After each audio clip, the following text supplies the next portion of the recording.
Monday is 8 p.m. It's the Monday assessment. And your people gather round your town when things are on the up or things are falling down. Celebrate the hard times, stay passionate through the lows, find strength in the chaos, no matter which way it goes. It's not easy being blue. Heartbreak comes in many ways, the hardest times, the darkest days, but all these things get washed away with us, with us. The highs might not come every day, but memories do, and memories stay. Enjoy that moment anyway with us, with us, with us.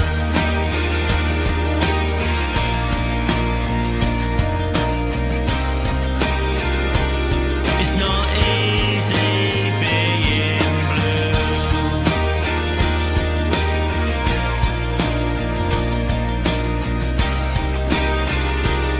It's not easy being blue.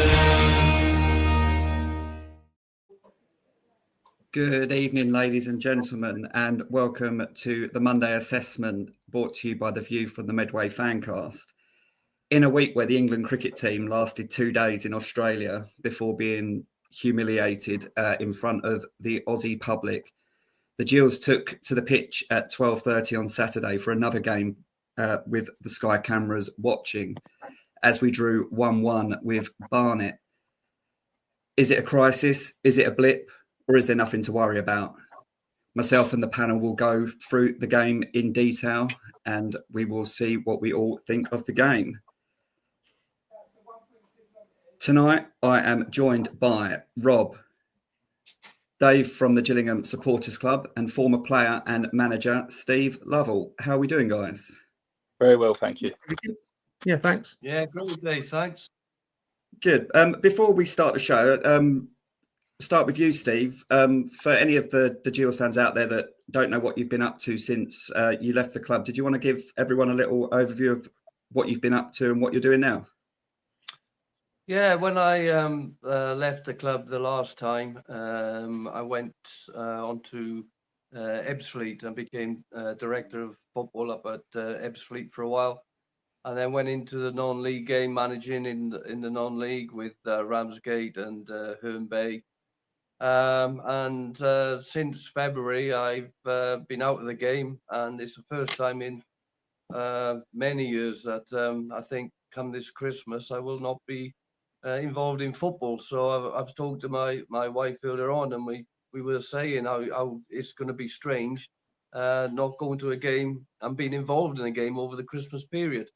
But you never know in football, things can happen quickly. So I might still be involved in football over Christmas. But I've got a big family. I've enjoyed my being with my family and being away from the game. But it's always in your blood, isn't it? And you always like to get involved if you can in any way. And are you looking to get back into the game? Yeah, well, it's one of them. You don't want to put a downside on anybody who's got in a job at the moment. But the nature of the game is, if something comes available, then you want to be involved. So if something does come available and people want me to come and do a job from, then I will do. But it's not a matter of going out and looking for it, because I don't think it's fair. People are doing their job at the moment, and you hope they do well. But if something comes along, then obviously I'd like to get back involved in the game in some aspect, managing, coaching, or even doing a scouting job. It's something I love. It's in my blood, and it always will be. And is Mrs. Lovell hoping that you get a call to get back into the game? She don't mind. She's been coming to football obviously since I've known her, since my eldest boy was a few weeks old. She's been bringing him to the game. So all the family. I think when you're involved in football at the level, football league level, or managing, then everybody gets involved, the whole family get involved. So I'm sure if something came up, they'll all be involved again and all be coming to the games. Perfect. Thanks for that, Steve. We will start the show.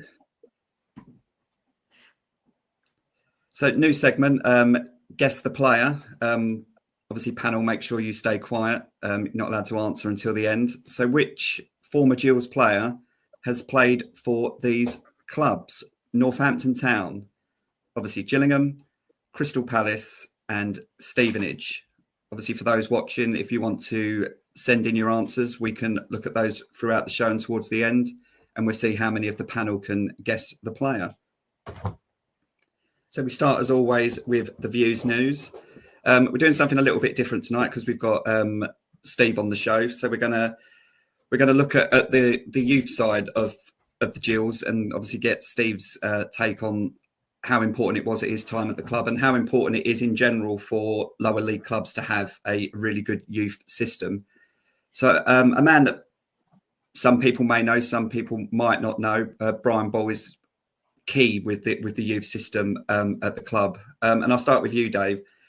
How important is it to have someone like Brian, who's been at the club an awful long time, has that solid continuity? He's been here a long time. All the young players know him. All the first team players know him, and obviously really key to obviously Joe Dunn now, and obviously the links to Gareth Ainsworth. How key is it to have someone like him at the club? Yeah, I think you've already said the word that I was going to use, which is continuity. I think that's absolutely vital.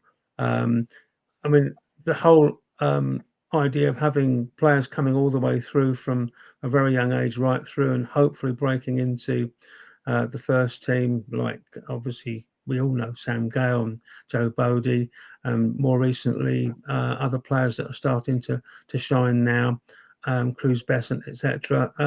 It's great because it also gives the young lads in the area the chance to think, yeah, maybe this is where I want to go and want to get involved. And once they see a steadying influence like Brian, who's going to be able to explain the way that the whole sort of path of progression will work for them, I think it gives them an awful lot of comfort. And hopefully these players will start to come through. And the club will benefit. The players themselves will then go on to even bigger and better things, either with Gillingham, we all hope, or more than likely to move on to a bigger club. And that's where, again, the money can come back in to benefit the football club.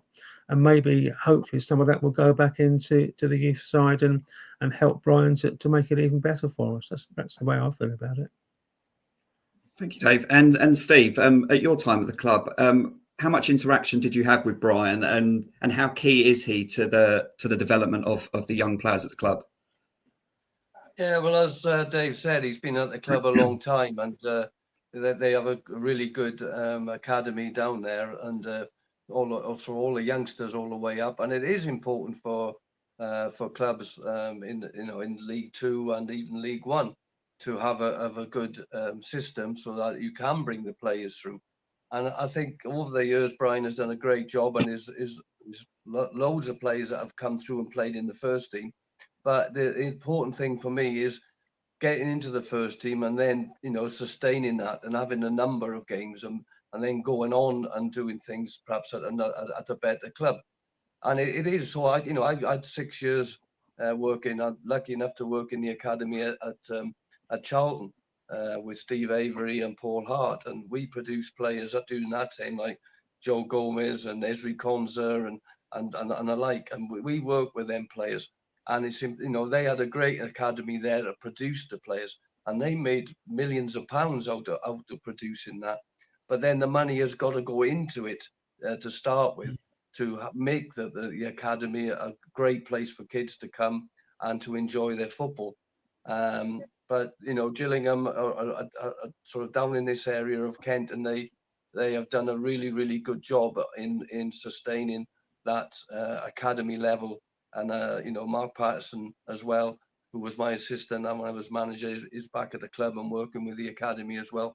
So with him and Brian there, I'm sure that they will continue to produce players, and hopefully will be good enough to, as Dave said, stay in the first team, and if not, go on to better things. And Rob, over to you. How much of a part do we play as fans when these young players come into the first team to not overhype them, not put too much pressure on them, let them bed in and become the players that they can become? Yeah, I think it's difficult because, I mean, as a supporter, you want results on the pitch, obviously, and we all get excited when a youngster comes through the system. We all, you see how everyone is with Gale, and obviously we do get excited, but at the same time, we have to be reasonable, and we have to understand that they're very young still, and they're going to make mistakes, and they're still growing, they're still learning the game, and not everything's going to come at once. So I think we have to be patient, but at the same time, we have a right to get excited, because you look at the youth system now and you look at some of the boys that have played this season. Obviously, Gale's the main one, but Besant's been around the first team. Watching the Virtue Trophy games, there's some very exciting young players there with all the potential in the world. I just feel like we need to show a bit of patience. And Steve, if I can come back to you quickly on your time at the club, how tempting is it when potentially results aren't going your way to throw a youth team player into the squad to kind of maybe get the fans on side, to kind of give them something to cheer about when times are tough? Well, as Rob said, we all want to produce players and put them in the first team and give them a go. But when you're playing for 3 points on a Saturday, and you might be in a relegation battle, or you're going for getting into the playoffs to get promotion, it's very hard as a manager to try and put that player in unless he is ultimately, you think he's going to be very, very good enough to do it. And it can have an adverse effect on the player as well. If you put someone in, you've got to be 100% sure that he is going to go in and produce something for you. Otherwise, it can, as I said, have an adverse effect, and it can knock the confidence of the player. The last thing you want is for a youngster to go in and sort of let himself down, and something happen. It can take years off his career. So as a manager, you've got to be 100% certain that you're doing the right thing. You're sort of, you're blooding them. You're giving them 10 minutes sure to start with, in quarter of an hour. And we did it. I done it with Darren Oldacre. I remember DJ coming in and putting him in, and everybody raved about him. But then it got too much for him. Mentally it got too much for him, and we had to pull him back out of the team and out of the squad, and then used him again later on. So yeah, it's a balancing act, but obviously it's great. The supporters want to see homegrown talent, and that is great for all supporters to see that. And and through the years, I think we've had a couple come through. Yeah, and I think, and as Rob said, I think it's the first time in a long time that I can remember there's multiple names. I said when the Virtue Trophy games, there was 4, 5, 6 youth team players that all looked of a level that you thought, well, God, a year 2, 3 years down the line, these could be first team regulars. And I don't think that's happened for a long time. You've had 1 or 2 every couple of years, but I think this could be the first time we actually have almost like a truckload of youth team players that could potentially put on the blue of Gillingham, and hopefully we'll be cheering them on for years to come. Comment from Mike. Yeah, sorry. Youth is essential, and we've seen how continuity is important from when we look at the talent that we've had to give up where we couldn't provide the further opportunity. What did you make of that comment from Mike, Steve?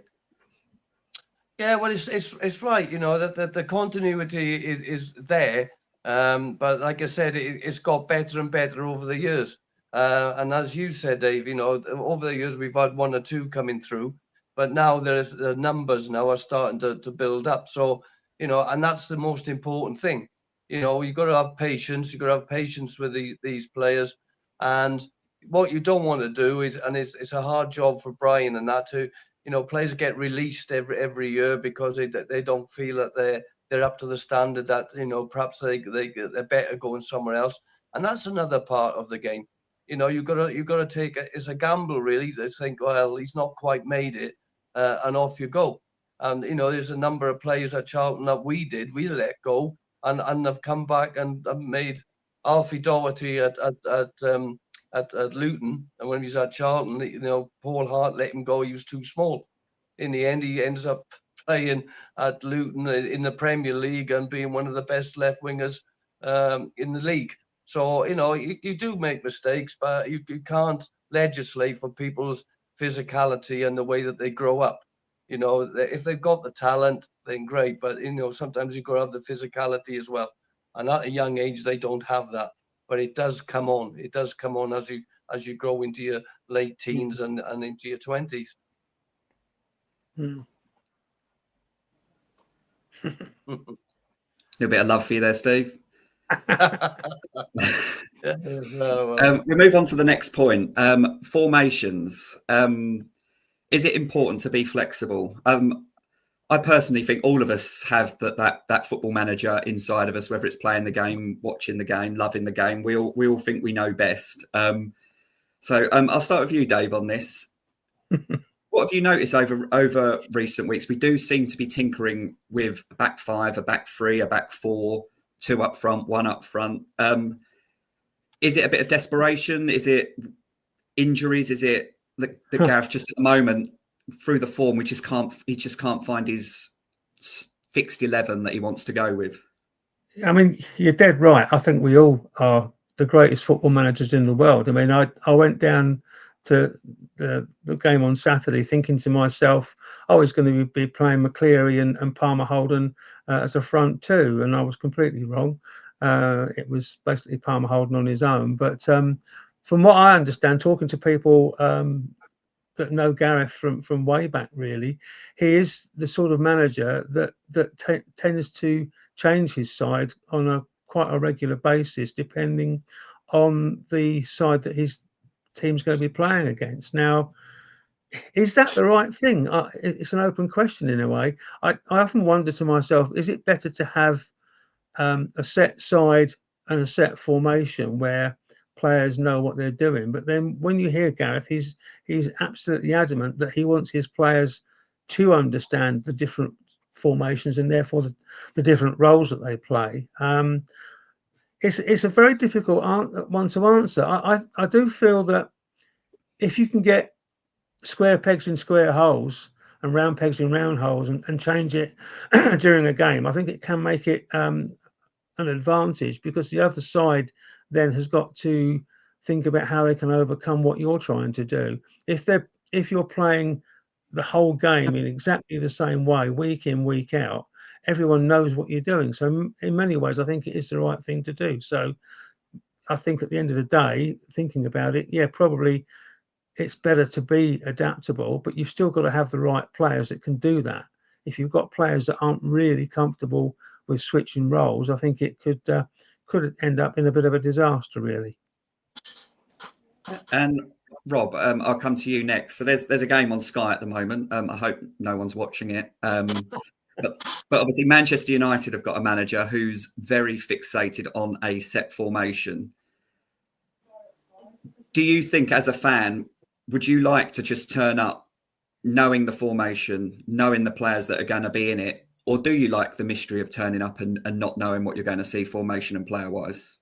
I don't at the minute, no, because every week just throws out a curveball, doesn't it? And you, like David said, you sit there and you think you've got it.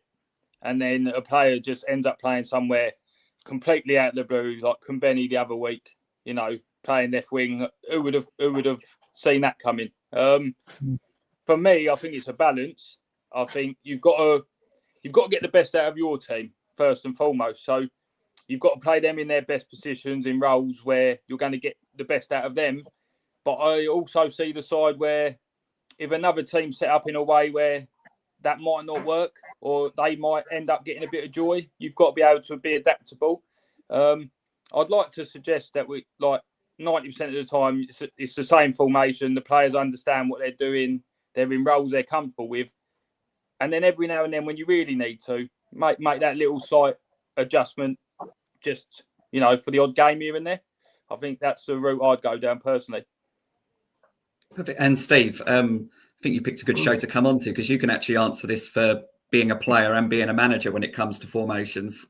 Being a player, do you prefer playing in the same formation as a player, or do you like the mix-up of potentially playing in slightly different roles? And also, when you're a manager, how important is it to have multiple formations to be able to go to at starts of games and obviously within games as well? Well, like the boy said, you know, as a player, if you're asked to do certain things and you can do them, then you don't mind what system you play, as long as you can fit in to that jigsaw and play that role. The problem comes again, like the boys have said, is if you put someone in a position where they're not going to get out of what you want to get out of them. So as a manager, I always played a diamond because I felt when I got to the club, when I took over, is that I felt that the best formation with the players I had was the diamond, and we had Dacky, who was the best number 10. So we built a side really round Bradley Dack as a number 10 because he was our best player. So give him the freedom to get on the ball, and then we had the players around him to play a diamond. We worked. And it's all down to what you do on the training ground. When I finished, before I finished, we finished in League One with 11th or whatever it was in the league. That season was a great season for us because we went and I worked with a diamond, and I worked on 2 systems during the week. We worked on the diamond. Everybody understood the diamond. I had the plays to play the diamond. But I had always had a plan B, which would be a 3-4-1-2. And I remember Jermaine McGlashan would come off the bench and sort of cause havoc in that formation. So I had a plan B, a plan A, more often than not, and I would never sort of worry about the opposition too much. I only worry about the opposition when I played the diamond and the opposition start to get on top. And if they start to get on top, there was reasons why they got on top, and that's when I would change to plan B, which would be a 3-4-1-2. So I wasn't too bothered about what other teams would do. I was more concerned of understanding myself how we play, the players understanding their roles and responsibilities when they went out on the field. And because if you worked on it all week, which we did do, it come a Saturday, if one of the players made a mistake, or whatever, he didn't do what he was asked to do, I could say something to him and he'd understand because we had worked on it during the week. If you don't work on anything during the week and you start shouting a ball and they don't know what they're talking about or what they do, it's hard for players. So it's really the important thing for me was the players understanding what they had to do for me on that Saturday or on that Tuesday. And if they didn't, they would come in, knock on the door, and we go through things and try and get it done properly that way. And it worked for us. And it was brilliant. We had a great relationship, and that's the big thing. It's a mutual respect between a manager and a player, and it's but you as a player, it's lovely when someone comes and tells you. And I've had it and George Graham was my manager at Millwall. He would come and, if I didn't understand something, he'll come and talk to me and go through it, individually for me until I did understand it. Because as a player, and a manager, you want your players to understand, because at the end of the day, they're going to get results for you. So it's important that they have all the knowledge that they possibly can to make that happen. And I apologise for the bad language there. Steve did say Millwall. We're trying not to mention them again. A question to you all, really. With it being such a results-based business, do you notice more and more now, obviously with Gareth and even watching other clubs, that teams set up more now to not lose rather than to go out and win? Obviously, the game yesterday on Sky, the North London derby, was a good example of a team setting up in a completely different formation to try and not lose a game, and it backfired heavily, and they struggled to get back in it. Do you think that this is happening more and more? If I start with you, Dave.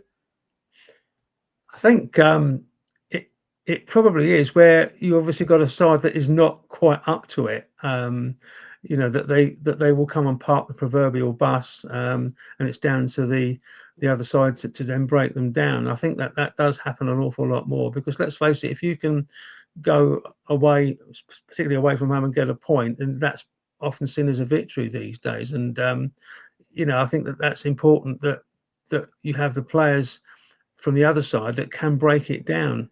And I think that's half the battle nowadays. You've got to be able to have some sort of guile and some sort of players that have got the slide rule pass that they can get through it. Because the way that teams defend, to me, the defending these days is actually far better than it ever used to be. You can see very clearly when you're watching a game at all levels, right through from the Premier League right down to League Two and into the Conference. You can see exactly where the sides are lining up, maybe a 5 or 4. You can see it all the time that they are, they don't sort of get drawn out too easily. And I think it's become a much tougher game in many ways, and you need more individuals that can break it down. And Rob, same question to you. Obviously, we as home fans, we go to more home games than we do away games. Is there been any games recently or that you can remember it in the past where you've turned up to a game and you thought a current manager or a previous manager has set up looking like for a home game that they didn't want to lose? Yeah, I mean, I'm not too sure. I think generally the home team is most weeks the team that's going to try and play a bit more football. I think in general you see that. I mean, some of the away games I've been to this season, Oldham tried to play football. We kind of sat in, made it difficult, snatched a goal at the end. And then I look at our performances at home against the likes of Cheltenham, Harrogate. They sat in. We tried to play the football and they snatched the goal and got the win and the point in Cheltenham's case. So I feel like the away teams are quite happy to pick up the point on the road. And it can make a game very boring, can't it? Because if you look at Gillingham, for example, we've lacked a bit of creativity this season. So when a team then comes away from home and sits in for a point, the game becomes a no contest within half hour. We all know the result is going to be 0-0, maybe 1-0 either way. So I'd love to see teams go for the win more often, us and other teams coming to us. But I just think it's how the game is at the moment. I think it's harder to... A point is a good point in this league any given week at the moment. And Steve, when you're managing a club and there's a high chance at a home game, you've got a team towards the bottom of the table coming to your ground and they're going to sit in. How do you work on things in training against teams that put in low blocks and just try and make the game as scrappy as possible? Well, again, you've got to play your own way. You've got to play your own style of football. And it does come down to persistence and individuality. You've got to have somebody, if you've got someone in your side that can turn and create a goal out of nothing, then you're hoping that's going to happen. A set play, a free kick, a corner. And it is frustrating. It really is frustrating when you play up against a team like that. But as the boy said, a point is a point, and you can only do so much against a team that will, as I say, park the bus and keep all the players behind the ball. You can only do your own work, and you can say, well, you can change systems, you can do this and do that. But at the end of the day, it's 11 versus 11.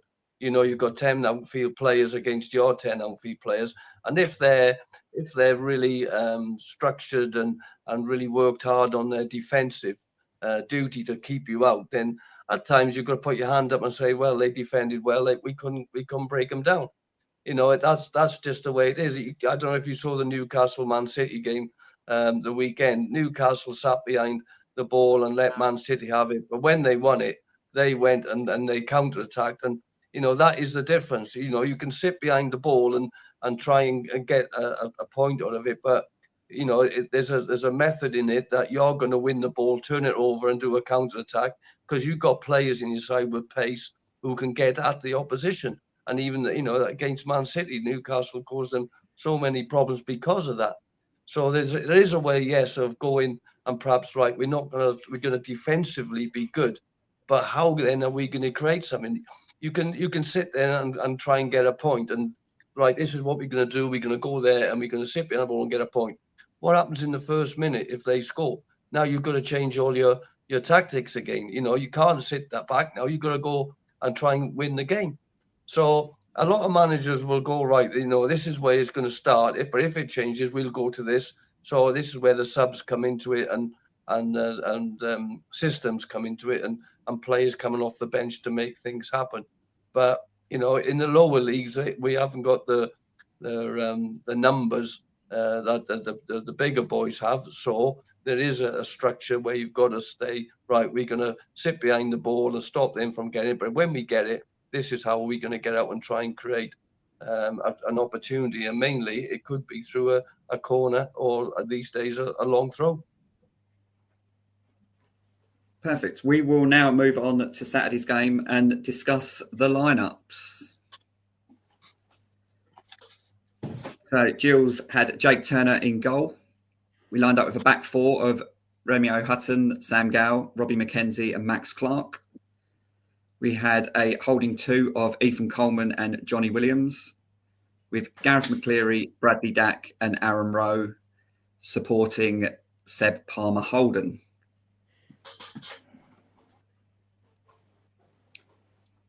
So I'll start with you, Robert, on the formation. When you saw the lineup come out, was there any shocks to you, and how they lined up? Was it how you expected when you saw the names?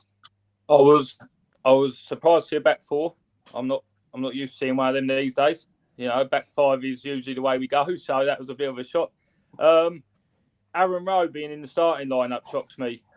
Not because at the start of the season I called for Rowe to play more, to get more minutes. I thought we lack pace in the wide areas, and I feel that's something that is one of his strengths. However, the last few sub performances, the last two times off a couple of occasions off the bench, he's looked like he's not interested. He's looked a bit lethargic, a bit lazy. So I was surprised to see he got the start. And Palmer-Holden up top on his own. I always worry when we play one centre forward, because I don't feel we have the creativity in the wide areas to get the balls into them. I feel like someone like Seb Palmer-Holden needs a big man up with him. So he could have gone Vokes or Andrews with him, but to go on his own, I think it's a lonely job for him. And Dave, what did you make of the lineup? And what are your thoughts on a team that has Bradley Dack and Johnny Williams in it? Do you think it works, or do you think they pair up quite nicely together? I really don't think that it works, and I don't really see Johnny Williams as a holding midfield player at all. Ethan Coleman, for me, has been very, very solid since he's come back into the side. He's got right back into the groove now, and I think he is an ideal cover for the back line. As I said earlier, I did think that they were going to play a front two. I actually felt that McCleary and Seb were going to play as a pair.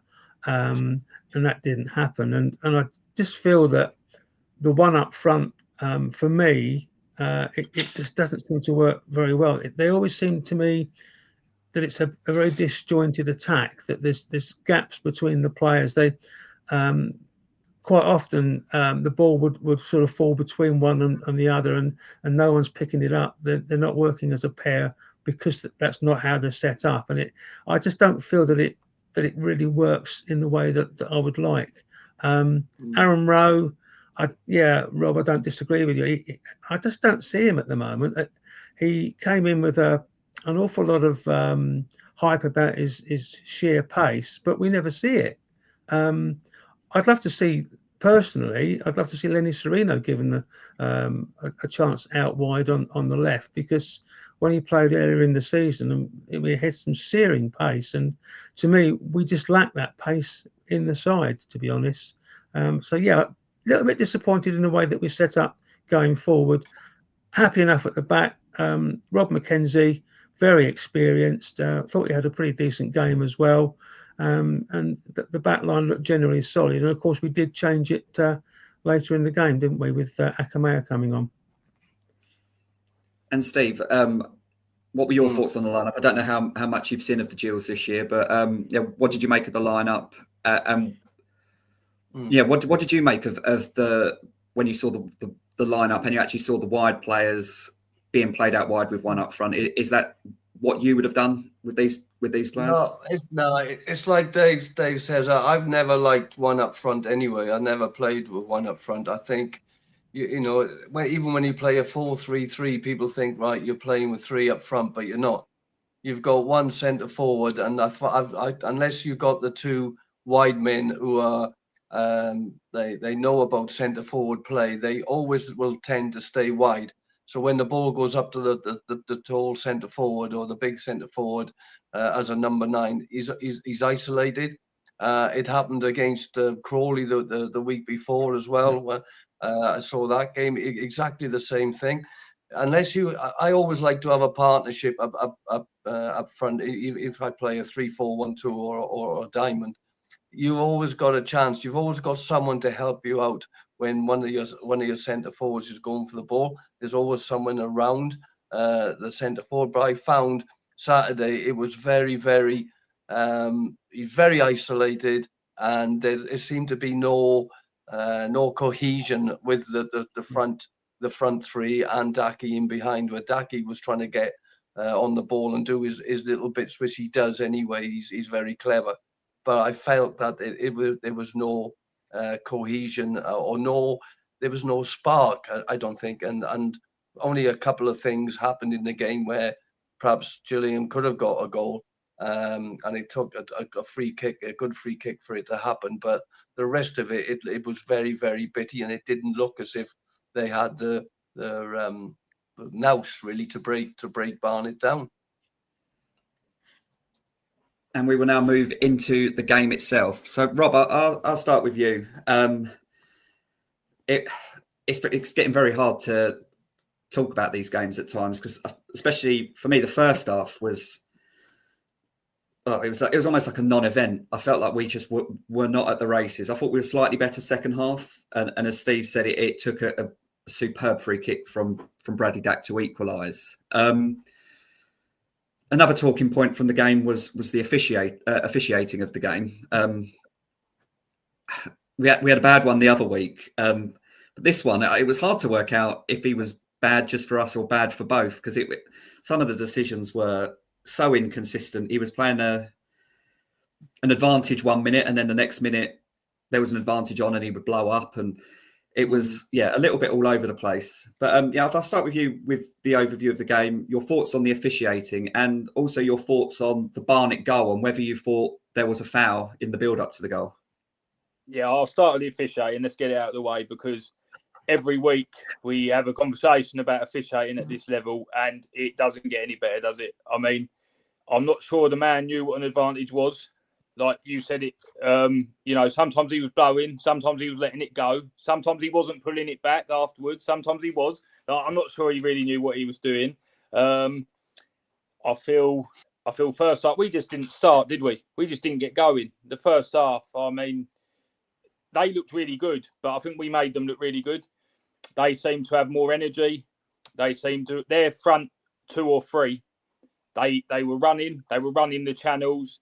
They wanted the ball to feet in tricky situations. We was the complete opposite. I feel like up until that injury time at the end, that free kick, that bit of magic, I think we wasn't in the game at all. We could have been 2-3 down, could have been well out of sight. I think Clark's the first goal, the foul. You asked about the foul. I think he's got to be stronger. I don't think it's a foul. I think if you give a foul there, you give 100 extra fouls a game, and we won't have a game of football. We'll just have a ref blowing his whistle, take a free kick, another foul, another. He's simply got to hold his ground. He's got to be stronger. The Barnet player wanted it more. They're 1-0 up. For me, it's as simple as that. And Dave, I'll come to you for your overview of the game. Obviously, if you can discuss the officiating as well. But on a more positive note, I know at times we're not playing the best football, and at times, even at home, we're being, even though the possession says 52-48, it doesn't, to me, it doesn't feel like that when I'm watching. It feels like we don't have the ball hardly at all. But we do seem to have a bit of backbone at the moment. We are getting ourselves back into these games, even though we're not playing well. So what positives did you take out of the game, if any? Yeah, I mean, officials, I actually said after the game, I felt that it was the worst set of officials that I've seen in several years. They were absolutely atrocious, including the assistant referee, who seemed to. He's obviously qualified to be a ref because he didn't see a thing. There was an incident in the second half right in front of me in the main stand where young Akamea came on, won the ball from Kanu, and Kanu kicked him 3 times and no one did a thing. And you're thinking, can't you see it? It's just so annoying. And I thought, in fact, in the second half, they tried their best to ruin what became quite a decent game of football. I disagree, Rob. I felt that Carney did foul Clark. He put his arm on his shoulder and pulled him back. Don't disagree that Clark should be stronger, but if you've got an arm on your shoulder pulling you back, what are you going to do? You know, and I felt that he gained a major advantage, and that goal should have been ruled out. But again, Mr. Assistant Referee didn't see a thing. So it just frustrates me every week. I mean, if I went on my soapbox, I would go on about this whole thing, and I'd be interested to see what Steve thinks of it, of shirt pulling. You see it every single game, and it's ridiculous now. And it's not always 6 of one, half a dozen of the other, as they often say. Simple answer is book any player that pulls a shirt. If they do it again, book them again, send them off. We might end up with a 7-a-side, but I'll tell you what, it would soon stop the whole thing, and it would make the game a far more entertaining sort of spectacle. Biggest thing for me on Saturday was that we never seemed to have any pace. That when we were getting the ball and moving away, we didn't have any pace. When you look at Barnet, they had Glover, who had pace. They had Mr. Carney as well, who had a bit of pace, and they seemed to get sort of flood the box quite quickly. And 2 or 3 times the ball went whizzing across our box, and there was 2 or 3 Barnet players in there that could have maybe just put a foot on it. And that I felt was the difference. But in the end, I was delighted to get that point, really. And Steve, finally with you, obviously, if you can talk us through the Bradley Dack goal, your thoughts on the game, and also if you can give us a little bit on what you thought of the Barnet winger, Ryan Glover. I thought he probably looked, if not the best, one of the best performances I've seen by an away player at Priestfield this season. Yeah. And the reason is, it's like I think Dave and Rob have said, like especially Rob, I think the Crawley game exactly the same. You know, the possession and the way they play the game. They've got players in the side that are comfortable on the ball. The 2 sides, Crawley and Barnet, they've got people who are comfortable on the ball. And so you get the ball down, you play it into players like Glover, who has got the pace and he's got the ability to cause problems. You know, I think the difference in styles is it just proved that they looked to better sides for me. The 2 sides, the Crawley and Barnet, looked the better sides for me than the Gillingham. Maybe the Crawley second half, Gillingham played a lot better. But the Barnet game particularly, I felt that, you know, Barnet were a good side, create a lot of chances in the first half. And, you know, the officials might have helped them get their goal. But I think overall they deserved to get more out of the game than Gillingham did because of the way that they play the game. They always knew, I think, what they were doing. They knew that they had people with pace in the side. And it's right what you say, David, that the pace is so important in football, as we all know. And especially if you've got players who can produce in the final third, it makes heck of a difference.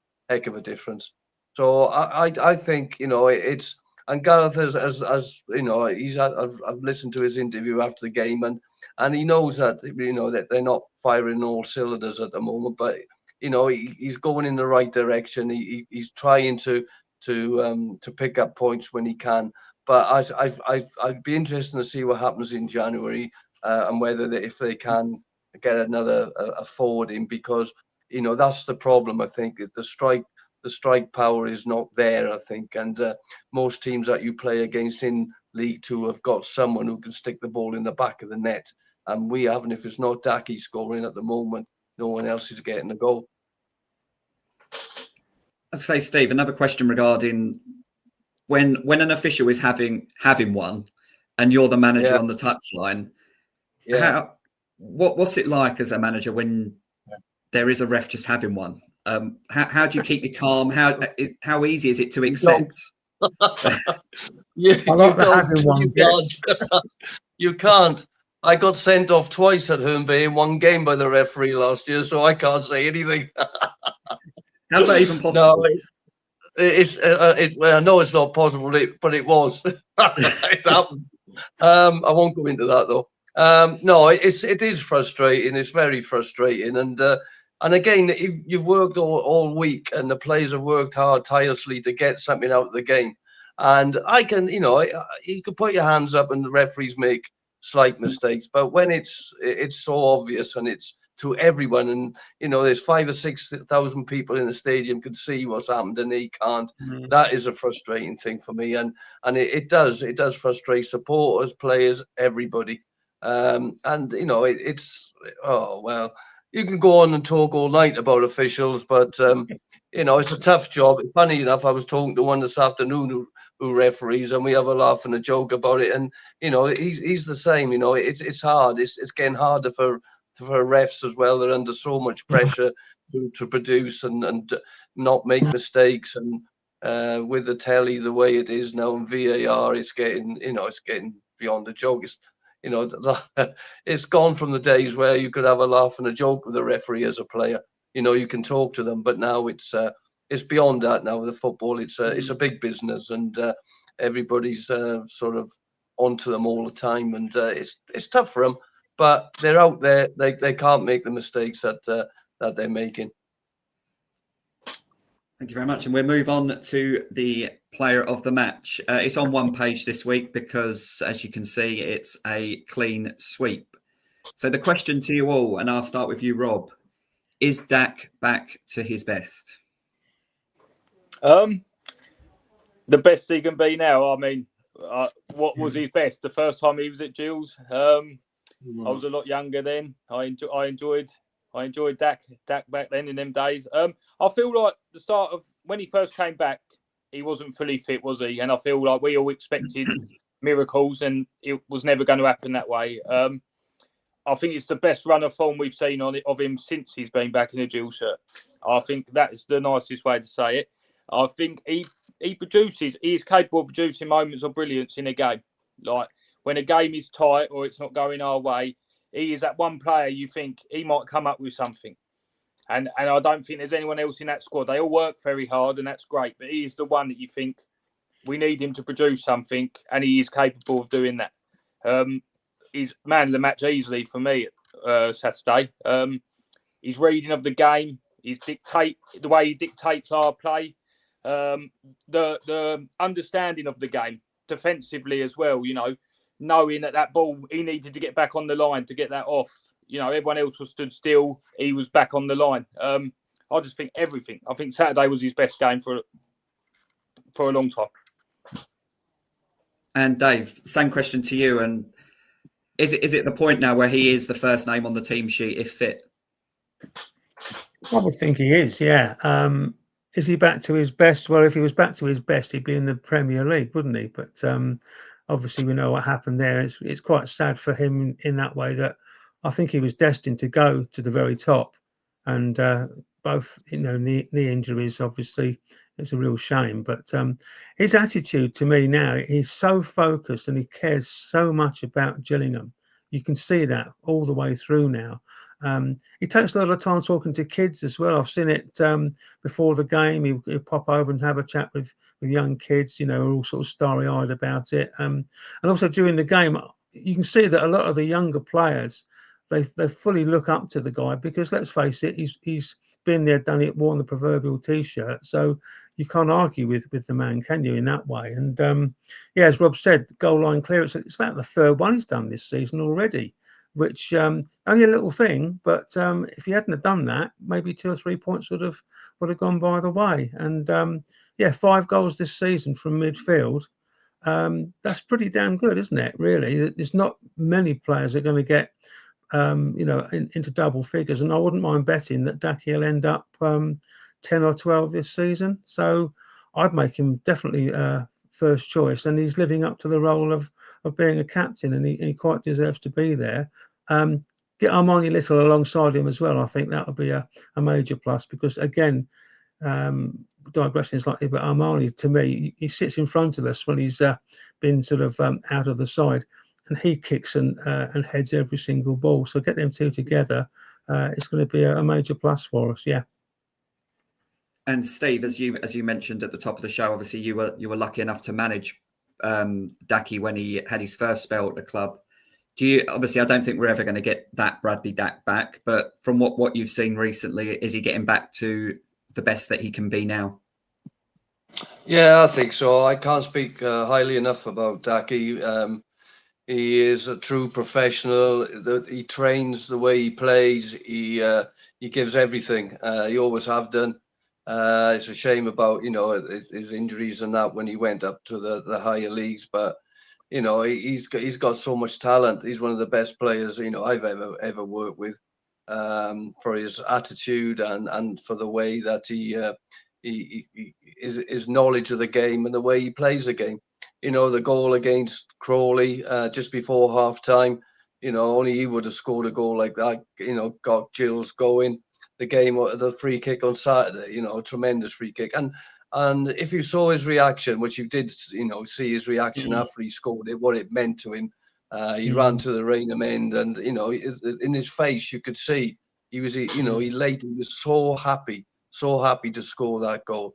He's lovely fella. I came out of the game and I bumped into him and had a chat with him and Mackenzie.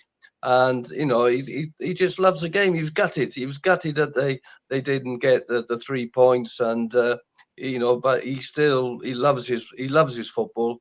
He loves Gillingham Football Club, and I hope that he continues to improve as the season goes on, because he'd be a great acquisition for the club, and he will be the main man. You've got to keep him fit and get him fitter. And you just need Daki in the side for Gills to progress. I really believe that. Thank you very much. And we will now look ahead to our next fixture. In a minute, we will. We're going to go back to the guess the player. So I'll ask for some guesses in a minute. So just to repeat from earlier, this player played for Northampton Town, Gillingham, Crystal Palace and Stevenage. Does anyone want to have a guess on the panel before we open up some of the guesses that we've had in?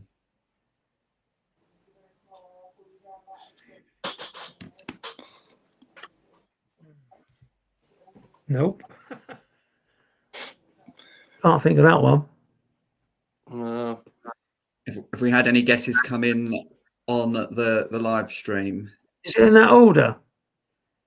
It might not necessarily be in that order, no.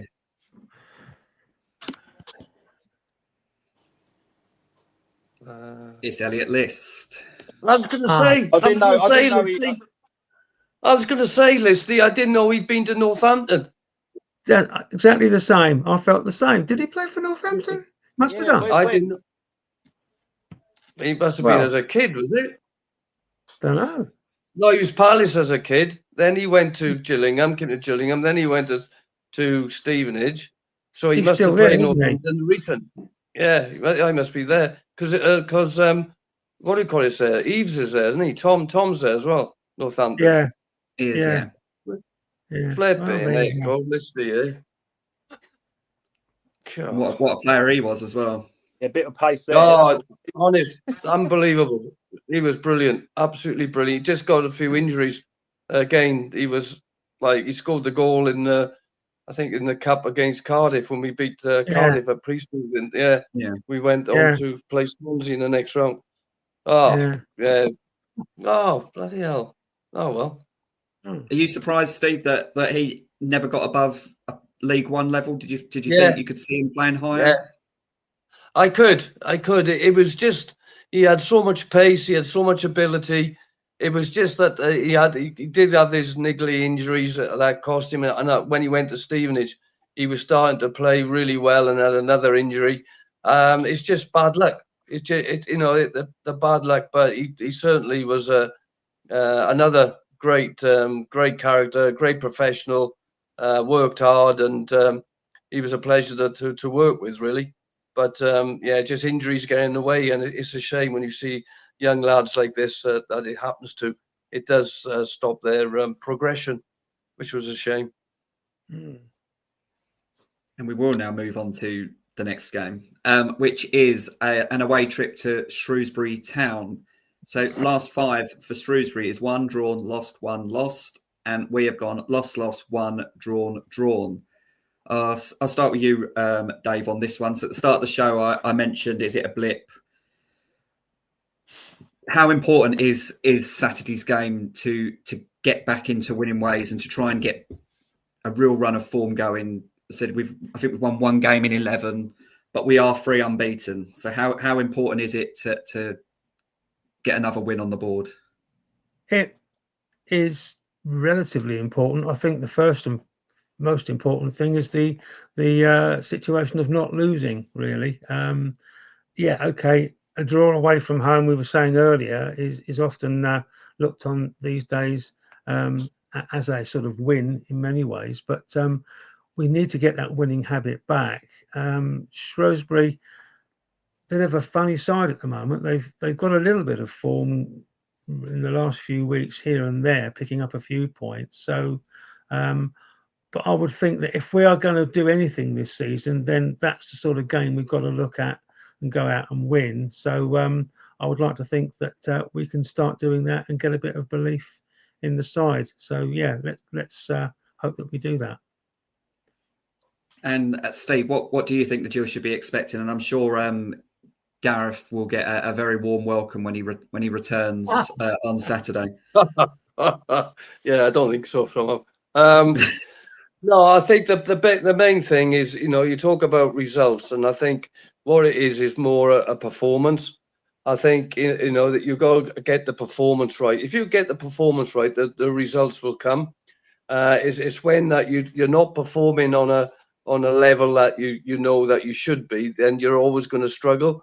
So I think if you perform and do the things that you should do well, then you've got a heck of a chance of getting a result out of the game. So he'll be concentrating on people putting in individual performances and collectively getting a good performance that will obviously get them something out of the game. And as you say, only 1 win in 11, but if you look where they are in the league, they're still in a decent position and not at a really good run. So, they only need to do is go on a run of 2 or 3 games, and it changes everything. And it changes the confidence within the group as well. So again, 3 unbeaten. Let's take it, make it 4 unbeaten, and and build from there. But the main thing is getting that performance right for me. And Rob, obviously same question to you, but what would you do team-wise Saturday? Would you make many changes to the 11? I'm not. Yeah, I think I'd go back to the 5 at the back. Away from home, I think we've been successful with that this season. So Hutton, maybe. I'd quite like to see more Sereno, to be honest with you. Yeah. But for all that Clark does well at times, I think Sereno brings something different. I'd like to see us go with that. I think Mackenzie in the back 3 with Gale, and at the moment it's whoever's available, isn't it? Because I don't know why Smith wasn't playing at the weekend. I think we'll go back to about 5. I'll take a 1-0 away win, similar to Oldham.